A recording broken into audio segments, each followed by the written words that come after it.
Bonjour à tous, dans cette vidéo, je vous propose de résoudre 4 équations, un exercice ultra classique de première, même de terminale d'ailleurs, pour lequel en fait on n'a pas besoin de grand-chose, on a juste besoin de savoir, d'avoir en tête les deux choses que j'ai mises en bleu, vous avez l'habitude, donc le petit nuage c'est pour dire que c'est ce qui est en train de se passer dans ma tête, ce sont les connaissances que je suis en train de mobiliser dans ma tête au moment où je lis l'exercice, donc moi là ce que je vois c'est que j'aurai besoin de cette propriété qui vous dit que exponentielle A égale exponentielle B si et seulement si A et B sont égaux. Et puis aussi, dans la deuxième série, cette fois-ci, on va avoir besoin d'exploiter la première, donc celle de tout à l'heure, et en plus, se souvenir que exponentielle 0 est égal à 1. Donc, on est parti. Alors, la première équation, par exemple. Alors, ici, vous avez tout simplement à utiliser la propriété qui est juste à côté. Donc, ça, c'est équivalent à 2x moins 1 égale 3x plus 4, parce que ça c'est A, regardez, donc ça c'est A, exponentielle A, égale exponentielle B. Donc en fait, vous voyez qu'on est exactement dans ce cas-là, ça c'est A et ça c'est B, c'est les exposants. Et ce que dit la propriété, c'est que si vous voulez résoudre ce genre d'équation, exponentielle A égale exponentielle B revient à chercher quand est-ce que A et B sont égaux, en fait tout simplement. Donc pour que deux images soient égales, il faut qu'au départ, les nombres qu'on ait choisis soient égaux entre eux. C'est ça que ça dit. Voilà. Donc ici, j'ai exactement la bonne forme. Donc il n'y a rien à réfléchir en fait. On applique toujours cette formule-là, cette propriété, je veux dire. Voilà. Ensuite, on résout l'équation comme une équation simple, comme on sait faire depuis la seconde. Et du coup, je me retrouve avec moins x égale 5, autrement dit, x égale moins 5. Donc si vous remplacez x par moins 5, alors exponentielle de 2x moins 1 sera égale à 3x plus 4, tout simplement parce que dans ce cas, 2x moins 1 sera égal à 3x plus 4. C'est la seule possibilité pour que les deux exponentielles soient égales. Voilà donc pour la première. Pour la deuxième, alors c'est présenté d'une manière à peine différente, vous voyez, mais vous n'êtes pas censé vous faire avoir. Ça, c'est le plus dur qui puisse arriver, c'est qu'au lieu de vous mettre exponentielle A égale exponentielle B, en fait, on déguise un peu le truc et vous avez un 0 à droite, mais ça, il ne faut pas le laisser comme ça, vous ne saurez pas le faire. Vous êtes obligé de vous ramener, parce que de toute façon, vous n'avez qu'une seule propriété, donc vous êtes obligé de chercher à l'exploiter. Et donc, je me ramène à exponentielle A égale exponentielle B, d'accord? Donc, ça me donne équivalent à A égale B, et donc je suis ramenée à une petite équation du premier degré que je résous comme je faisais en seconde, et donc je trouve que x est égal finalement à moins 3 demi.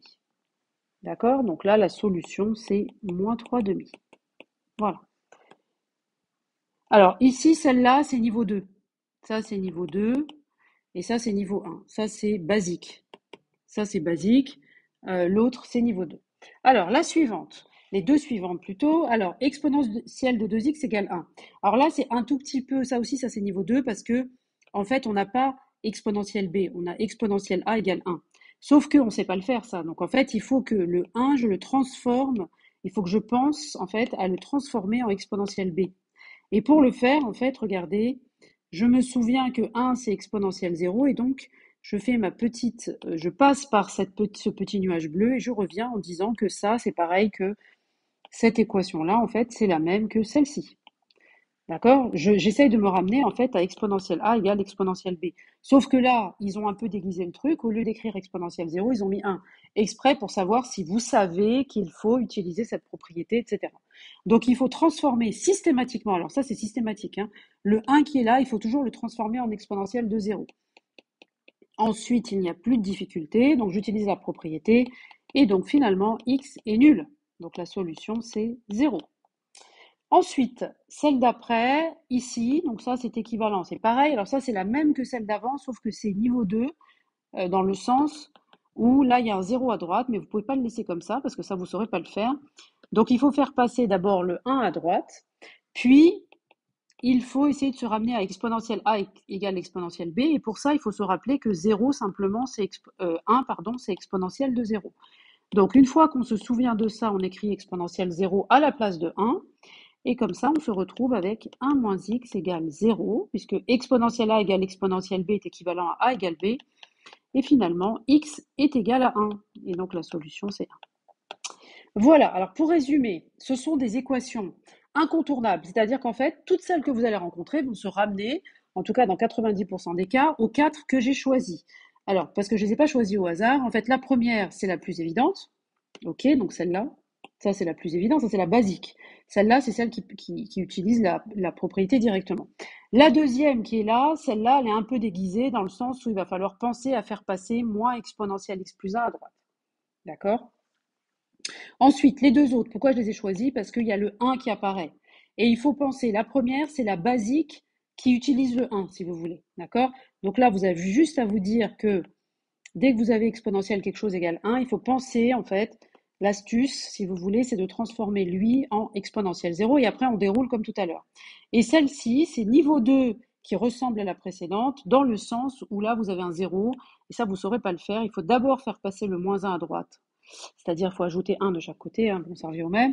Donc, ça donne ça. Et une fois qu'on est là, on se souvient que le 1, c'est exponentielle de 0. Vous voyez, ça, c'est ce qu'il faut se souvenir. Et du coup, je me retrouve avec exponentielle 1 moins x égale exponentielle 0. Donc, 1 moins x égale 0. Finalement, x est égal à 1. Voilà, bah écoutez, cette vidéo résume ce qu'il faut avoir en tête pour cette partie-là du cours. Donc, c'est pas la peine d'en faire 36. Si vous savez faire celle-là, vous êtes déjà pas mal. Pour ma part, je vous dis, j'espère qu'elle vous a plu d'ailleurs, qu'elle vous a aidé. Et moi, je vous dis à très bientôt pour une prochaine vidéo.